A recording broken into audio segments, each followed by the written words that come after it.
Assalamualaikum warahmatullahi wabarakatuh. Teman-teman, kembali lagi di channel YouTube saya, Khairun Imam. Gimana nih kabar kalian? Semoga kita semua selalu diberi kesehatan, kemudahan, dan juga limpahan rezeki dari Yang Maha Kuasa, teman-teman ya. Nah, di video kali ini kita akan melihat bagaimana Bung Sylvester Matutina sepertinya mewakili perasaan, emosi, kekesalan kita kepada Roy Suryo. Karena apa? Nah, ketika Roy Suryo dan Sylvester ketemu di salah satu stasiun TV, Sylvester merujak habis-habisan Roy Suryo dan membongkar satu rahasia besar Roy Suryo yang membuat dia kebingungan, teman-teman. Kebingungan dan juga ketakutan mungkin. Kok bisa-bisanya gitu Sylvester tahu tentang orang itu? Nah, kira-kira apa ya? Nanti akan kita lihat videonya, teman-teman ya. Nah, selain itu, mungkin kalian masih ingat beberapa hari yang lalu atau minggu lalu mungkin Rismond itu kan sempat mendatangi lokasi KKN Pak Jokowi untuk membuktikan dan mungkin mencari celah agar mereka bisa memenangkan nanti debat ataupun pembuktian di pengadilan.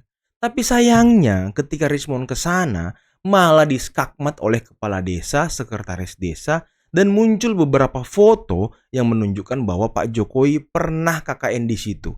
Dan orang-orang yang pernah berinteraksi dengan Pak Jokowi semasa KKN juga muncul memberikan kesaksian. Ini kan ya sama saja Rismond bunuh diri, teman-teman. Karena ya dia mendatangi dan mencari bukti-bukti yang semakin memperkuat kalau Pak Jokowi memang kuliah dan lulus dari UGM.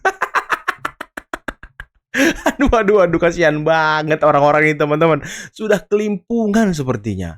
Nah, terakhir ada pidato yang sangat luar biasa dari Bapak Presiden Prabowo Subianto yang dimana beliau mengenang dan juga berterima kasih dan bangga terhadap Pak Jokowi. Dan ini ya sesuatu yang sangat positif dan patut untuk ditiru oleh pemimpin-pemimpin lainnya. Oke, sebelum kita mulai videonya, jangan lupa like, subscribe, dan share. Dan tanpa perlu berlama-lama lagi, mari kita mulai videonya berikut ini. Sekali lagi kalau ini semua pernah belajar ya, sampai menulis skripsi dan diwisuda dengan benar, itu harus urut. Tidak begitu saja tiba-tiba terbit ijazah. Ijazah bisa saja terbit ya, tapi mungkin itu aspal, asli tapi palsu. Mungkin juga tidak dari UGM, tapi dari UPP, Universitas Pasar Pramuka. Ya, itu kita bisa pesen di situ, gitu loh. Dari mana? Sayang Pasar Pramukanya udah kebakaran. Nah, ya, tunggu dulu. gitu. Tudingan ini dari mana nih? Buktinya apa? Ada, itu sudah terjadi. Makanya tudingan itu benar atau enggak, saya mohon kepolisian menyidik itu ya, menyelidiki itu. Karena ada yang mengucapkan, seorang kader senior sebuah partai. Ada tokoh mantan pejabat publik, Gubernur Lemhanas, yang itu mengucapkan. Dan tadi siang, ini informasi terbaru nih, baru CNN yang dengar. Tadi siang yang bersangkutan di Semarang tidak menolak statement itu. Ya, orang sebut ya, mantan Gubernur Lemhanas tidak menolak itu. Dan disebutkan juga nama-nama orang di situ. Ada 6 orang yang disebut. Ada Andi, ada Widodo, ada siapa. Tidak menolak atau no comment? Tidak menolak. Karena dia bilang, saya kenal dengan Bitor gitu. Kemudian saya tahu peristiwa itu, saya ikut mengantar gitu ya. Jadi clear banget gitu statementnya. Ya, kalau Bitor saya juga kenal ya, dari 2014. Jadi Bitor ini kalau kita ngomong, dia akan lakukan apapun untuk sesuatu. Udah, ini clear. Bitor itu teman saya. Ya, jadi contohnya di kantor staf presiden dia bilang, bro, kita pakai telepon ini untuk nelpon pengusaha. Itu Bitor, bos. Oke. Jadi, Kita disclaimer ini ya. Gak apa-apa. Ini biar aja nanti. Karena yang bersangkutan tidak hadir di sini ya. Yang bersangkutan tidak hadir di sini ya. Jangan. Ini pernyataan saya bisa saya pertanggungjawabkan. Ya tulis kalau pertanggungjawabkan. Anda nggak usah ngatur ya. Itu saya bicara mengenai kalau Bitor itu sudah ada di media massa, ya, bisa Bitor dipercaya. itu Kalau kawan ini kan baru saya. omong-omong. Bitor itu kawan saya, Mas Roy. Anda nggak usah ngatur. Loh, ya kan? Biar saya Anda bicara. Nggak ngatur saya. Saya bicara sebebas. Anda nggak punya hak nggak ngatur saya. Ya, Anda nggak bisa mengatur saya. Saya mau ngomong mengenai Bitor. Ya sudah. Ya tapi kan itu kan belum ada di media massa. Anda siapa gitu loh? Sekarang saya bicara mengenai saya Bitor. Bicara kampus, makanya saya bilang kampusnya kalau UGM itu jadi jelas. Bitor itu bukan kawan kampus saya Ruko yang sejak sudah lama. ditutup. Oke, ya, baik, bukan baik. kampus Ruko yang sudah ditutup. Saya S2, kau nggak usah ngomong S2-nya mana? Baik. S2-nya mana? Saya di depannya sekarang. Layak. Oke. S1-nya mana? Udah Mas Roy, ditutup kan? oke, Kampusnya udah ditutup kan? Baik. Tapi saya kan udah lulus ditangkap asli. oleh Emang kenapa? Baik. Ngomong pribadi. Oke, kita tidak masuk ke ranah Makanya pribadi. pribadi, Roy. Lah makanya kamu juga jangan ngeluh saja. Kau ngambil panci-panci gimana? Itu bohong. Kau ngambil panci. Itu bang, itu udah ada Kau ngambil panci. Kudet, Ya, kurang oke. update. Kau ngambil Bodoh. panci-panci Bodoh. 2 truk Bodoh. bawa ke rumah Ngambil kami. panci Bapak, dua kita ini Udah ada diskusinya putusan pengadilan. lebih mencerahkan. Ini bodoh Baik. banget ini. Baik. Orang ini kudet Mas banget. Roy, mohon Orang dijaga ini kudet kata-kata. banget. Ada bawa Baik. panci. Nggak ya ada kan? itu. Oke. Udah ada putusan pengadilan. Mempermalukan Udah ada putusan diri pengadilan kamu dan dan saya menang. keluarga kamu. Oke, banget. baik. Bodoh Tunggu banget dulu. ini. Oke. Kau yang Orang ini bodoh. Bapak, oke. Nggak kondusif, saya harus jeda. Kami akan kembali sesaat lagi di Prime News. Bodoh, Mas. Tetap Waduh, Bung Sylvester sangat mewakili perasaan dan emosi kita ya. Waduh, bawa panci 2 truk. Wih, keren banget teman-teman perdebatannya. Dan ini mungkin kalian sudah dengar gitu ya kan kesaksian seorang Bitor yang mengatakan bahwa ijazah Pak Jokowi konon kabarnya itu dibikin di Pasar Pramuka yang di situ tempat membuat dokumen-dokumen palsu teman-teman. Tapi kan ya ini bisa dipertanggungjawabkan atau tidak ya belum bisa kita buktikan. Tapi ketika saya mendengar sekilas cuplikan-cuplikan wawancara si Bitor ini, dia ngomongnya ngelantur-ngelantur teman-teman. Dia ngomongnya kayak orang mabuk-mabuk gitu. Ditanya A, jawabnya B, sebentar dikonfirmasi jawabnya C. Jadi nggak konsisten gitu. Jadi apa ya, pendapat dia ini nggak bisa dipegang gitu. Karena berubah-berubah teman-teman. Dan tadi si Roy bilang, Andi Wijayanto katanya ya kan, katanya tidak membantah statement itu. Ya tidak membantah, tapi itu kan belum tentu dia mengiyakan juga. Ya, jadi jangan membuat framing bahwa seakan-akan Andi Wijayanto mengiyakan gitu. Ini kan, aduh, orang-orang ini sudah panik sampai kebingungan harus berbuat apa lagi biar mereka bisa menang di pengadilan dan bisa lolos dari jeratan hukum teman-teman. Dan semangat buat Bung Sylvester terus mencerdaskan masyarakat, terus menghajar habis-habisan Roy Suryo.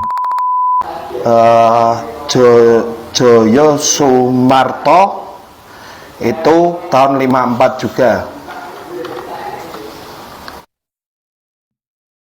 Sekdes Ketoyan, Tovan Bangkit Sanjaya menunjukkan sejumlah dokumen otentik yang membuktikan bahwa desa Ketoyan telah berdiri jauh sebelum tahun 2000 seperti klaim Rismond CS. Nah, bagi yang belum tahu, Rismond dan Roy Suryo ini kan mengklaim bahwa desa Ketoyan itu katanya berdiri tahun 2007.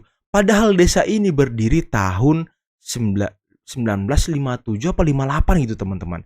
Yang jelas sudah lama gitu. Nah, 54 malah. Bahkan saat itu sudah memiliki struktur pemerintahan desa lengkap termasuk lurah. Nah, Dilihat dari buku yang ada sejarah Tamong Desa Ketoyan ini, sejarah di buku ini itu terbukukan dengan baik, terperinci dengan baik, baik pamong yang menjabat sebagai kepala desa atau lurah, caleg atau sekarang namanya sekretaris desa, kebayan atau sekarang namanya kadus, itu terperinci dengan baik. Di SK-nya juga ada, nomor SK sekian ada. Mantap. Keaslian buku ini saya rasa juga buku ini udah kusut, udah lama, mungkin insya Allah ini asli. oh itu udah kertas lama itu. Nah, ini foto KKN Pak Jokowi bersama teman-temannya di Desa Ketoyan, Kecamatan Wonosegoro, Kabupaten Boyolali. Nah, jadi mau ngomong apa lagi? Tadi Suryo ngomong ijazah itu bisa dikeluarkan. Ya, tapi kita lihat dulu proses dia belajarnya bener nggak? Iya, ada nih foto KKN Pak Jokowi ini. Mau ngomong apa lagi kau Suryo? Ngomong apa lagi kau Suryo? Kasihan banget orang-orang ini ya. Nanti kalau dia pakai rompi oranye kita ketawain berjamaah teman-teman. Pemerintah Pak Jokowi. Saya bukan membela orang, terus terang aja. Untuk apa sekarang saya, apa itu istilah tentara, ngolor, menjilat, ya kan? Menjilat. Bukan saya bela-bela Pak Jokowi karena person, tidak. Saya mau katakan apa adanya.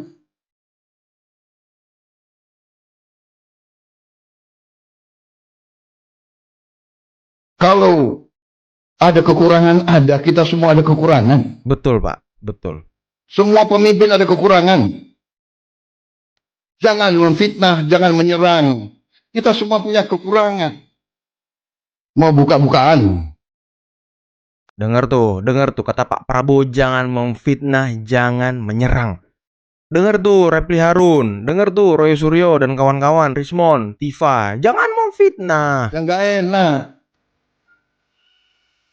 Kita diajarkan nenek moyang kita, orang tua kita. Niku dhuwur mendem jero. Orang tua hormati yang baik. Kita sebagai yang muda berani juga ngoreksi. Tapi ngoreksinya dengan cara yang baik, yang sopan. Saya kira itu ajaran ustadz-ustadz saya. Betul Pak, betul. Saya bukan orang yang terlalu baik. Agama saya akui di depan Muhammadiyah. Aku akui.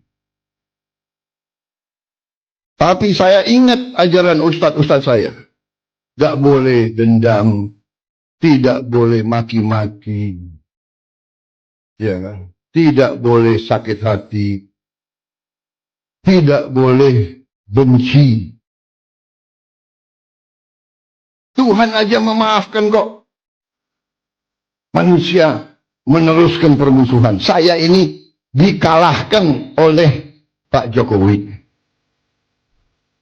Dan menteri-menteri saya banyak yang ikut mengalahkan saya. Iya. Benar ya? Ayo ngaku tuh, ngaku. Siapa bendaharanya Pak Jokowi? Itu Trenggono itu. Ayo ngaku. Ini banyak ini menteri-menteri saya itu. Tapi sudah ini kan perbedaan itu biasa, persaingan itu biasa sudah. Tapi sudah itu, ayo kerjasama, ayo. Dengar nggak tadi kata Pak Prabowo apa? Jangan memaki teman-teman. Jangan memfitnah. Nah, dan itulah yang dilakukan oleh para pembenci Pak Jokowi selama ini. Mereka selalu memaki-maki Pak Jokowi, menghina Pak Jokowi di akun Twitternya, di akun X-nya, menyebarkan informasi yang belum tentu kebenarannya, demi tujuannya untuk menjatuhkan Pak Jokowi. Itulah yang selalu mereka lakukan teman-teman. Dan sekarang, ketika Pak Jokowi melawan melalui jalur hukum, dengan mengambil haknya sebagai warga negara biasa, ya mereka tidak kriminalisasi. Jadi ya enggak banget gitu mereka di mentalnya, ternyata mental kerupuk teman-teman. Pak Anies, saya berharap kalau Pak Anies tidak bersuara, pendukung Bapak akan terus menghajar pendukung. Karena pendukung Prabowo Gibran. Di TikTok sekarang lagi ribut parah bang, debat-debat antara pendukung. Saya diintimidasi oleh, bahkan dibilang hitam jelek. Waduh, pendukung Anies. Body shaming itu kan nggak boleh. Body shaming. Besok saya, karena hari ini saya dipanggil, saya akan laporkan beliau. Body shaming kan itu pidana, Bang. Oh, mau melaporkan ya kan? Hitam sombong lu. Aduh, ada buktinya itu. Ada chat, ada semua bang. Saya buktikan. Sudah ada. Dan itu pendukung Anies itu. Pendukung Anies. Jadi saking kehilangan argumentasi, dia melakukan body shaming ke Bung. Kalau mau lawan saya, lawanlah dengan narasi. Betul. Bukan dengan body shaming. Pernah dia berdebat dengan saya lebih banyak mengalah karena saya anggap dia abang sendiri. Senior, saya mengalah sebagai seorang junior saya blok bang. Abang baca. Ada body shaming, mesti ada buktinya. Dia bilang hitam buluk jelek. Buluk itu saya tidak tahu bahasa, ternyata itu bahasa di sini. Dia sentil tentang HTI ini nih. Iya. Luar Buta, biasa nih. buluk, hitam, sombong kali lu. Iya. Dikatain buluk loh, Fritz pasti Alorboy. melihat ini, Bu. Ini Ya kan? pendukung saya belah. Yang sementara menghantam Gibran justru mereka lebih barbar. Mereka mengatakan Gibran tidak punya etika. Tidak punya etika. Justru moral. mereka yang tidak punya etika. Justru mereka body shaming ke Bung. Body shaming ke saya. Memang benar saya hitam. Abang tahu, sudah 33 perempuan yang nembak saya. Pramugari 1 orang. Luar biasa. Kalau memang saya jelek hitam, kenapa perempuan mau dengan saya? Betul. Perempuan yang nembak di TikTok saya sendiri. Ada saksi hidup, ada video saya. Kalau memang saya ini hitam jelek, kenapa saya disukai banyak orang? Betul. Konten saya disukai banyak orang. Luar biasa. Dipuji oleh banyak perempuan. Berarti saya bukan jelek. Saya ganteng. Dia yang jelek karena mungkin perempuan tidak suka. Iya. Dalam arti Anies harus minta stop bang. Abang minta maaf, saya lari ke tempat yang lain. Saya baru pulang dari Malaysia, Bang. Oh ya. Malaysia hari ini mereka tidak fokus tentang ijazah. Mereka lagi fokus bagaimana pembangunan pariwisata supaya ada banyak pariwisata orang-orang luar yang datang ke situ. Ada bangkitan dan tarikan ekonomi di situ. Kita di Indonesia masih berantem gara-gara ijazah. Wah, ini emang kurang ajar sih ya kalau Fritz Alorboy dikatain hitam, jelek, buluk, itu kelewatan teman-teman. Masa iya sih kalah narasi, kalah argumentasi terus memaki-maki orang dengan body shaming, kan ya nggak elok lah teman-teman. Dan tadi Fritz Alorboy katanya ditembak 33 perempuan teman-teman. Tapi kok sampai sekarang Bang Fritz masih jomblo gitu. Itu yang menjadi pertanyaan gitu. Kenapa Bang Fritz? Apakah Bang Fritz sedang memilah-milah wanita-wanita yang akan mendampingi hidup Bang Fritz nantinya? Waduh, keren banget Bang Fritz ya. Ketika kita mau menanyakan keaslian suatu ijazah, kan yang ditanya adalah penerbitnya. Sama aja kayak kita mempertanyakan keaslian sertifikat tanah. Betul. Kita tinggal konfirmasi ke penerbit, yaitu BPN contohnya. Ketika BPN sudah mengkonfirmasi betul, ini adalah betul. Sertifikatnya tidak palsu, sudah tercatat, semua proses pada saat pendaftarannya hingga penerbitannya, semua ada di arsip. Apa mungkin kita masih mencoba bertanya? Tapi kan ternyata mungkin. Artinya kan ada orang yang masih mempertanyakan. Dan kami hormati. Karena itu kan hak setiap warga negara individu untuk memiliki suatu kekhawatiran atau suatu komplain dan sebagainya. Oleh karena itu kami biarkan. Ketika ada laporan kepada Pak Jokowi di Barreskrim. Namun ya harapan kami ketika seseorang melaporkan suatu perkara atau dugaan tindak pidana kepada Barreskrim Polri, ya tentu harus menghormati hasil dari Polri tersebut. Jangan sampai melapor ke sana, meminta seluruh masyarakat fokus mendesak Polri untuk segera melakukan penyelidikan. Ketika penyelidikan dilakukan dan ada hasilnya, yaitu bahwa tidak ditemukan tindak pidana dan penyelidikan dihentikan, tidak terima. Yang lapor Tidak polisi terima malah nggak hasilnya, percaya ya polisi kan? kalau dapat hasil begitu. Begitulah faktanya, Bang. Ya, begitulah kerjaan-kerjaan pembenci teman-teman ya. Aduh, nggak ngerti lagi deh sama kaum muda-mudi ini. Masa iya, taman yang niatnya buat healing dan ngumpul malah dijadiin tempat mesum? Jadi Gubernur DKI Jakarta Pak Pramono Anung ngaku menerima laporan kalau taman di Jakarta dijadikan tempat mesum. Menyikapi laporan itu, Pak Pramono langsung memerintahkan aparatnya melakukan penertiban. Satpol PP pun kemudian memasang spanduk di taman-taman di Jakarta itu seperti di Taman Langsat, Tebet Eco Park, Lapangan Banteng, dan lain-lainnya. Bersama Dinas Taman Kota, Satpol PP mereka membuka posko bareng dengan menempatkan 40 orang personel. Mereka ditugaskan mengawasi taman-taman yang ada selama 24 jam. FYI nih ya, tindakan mesum di tempat umum itu melanggar Perda DKI nomor 8 tahun 2007 pasal 18. Hukumannya bisa kurungan sampai 3 bulan atau denda maksimal 50 juta rupiah. Jadi jangan main-main ya. Nah, buat yang belum tahu nih, Pemprov DKI pada awal 2025 lalu merencanakan untuk membuka taman selama 24 jam, yakni Taman Langsat, Ayodhya, Tebet Eco Park, Lapangan Banteng, Taman Menteng, dan Taman Literasi Marta Banyak Christina ya? Tiahahu. Wow. Keenam taman itu dibuka selama 24 jam karena dianggap sudah punya infrastruktur yang lengkap, mulai dari adanya CCTV, lampu, toilet, dan pos jaga. Pada 16 Mei 2025 lalu, Gubernur Pramono pun meresmikan kebijakan itu dan mengumumkan ada 5 taman yang dibuka 24 jam. Pada Juni ini, Gubernur Pramono akan meresmikan taman ke-6 yang akan dibuka 24 jam. Peresmiannya akan dilakukan bersamaan dengan perayaan ulang tahun ke-500 Jakarta. Nah, tantangannya teman-teman ya, kalau memang taman-taman di Jakarta itu dibuka 24 jam, ya keamanannya juga harus 24 jam. Karena sebenarnya bukan hanya tindakan asusila yang bisa terjadi. Penyalahgunaan obat-obat terlarang, apalagi ya. Pokoknya banyak kriminalitas yang bisa terjadi, begal dan segala macam. Kan itu kan tempatnya gelap-gelap tuh kan. Mungkin ada blank-blank spotnya yang sulit dilihat, apalagi kalau tamannya luas. Ya, ini kan perlu memang keamanan yang ekstra gitu. Tidak, kalau hanya CCTV mah sepertinya nggak cukup ya bagi warga Indonesia. Emang harus ada keamanan yang jaga di situ selama 24 jam. Biar kalau tengah malam bisa memantau, bisa melihat kondisi di dalam. Tapi lagian orang ke taman tengah malam buat apaan gitu ya kan?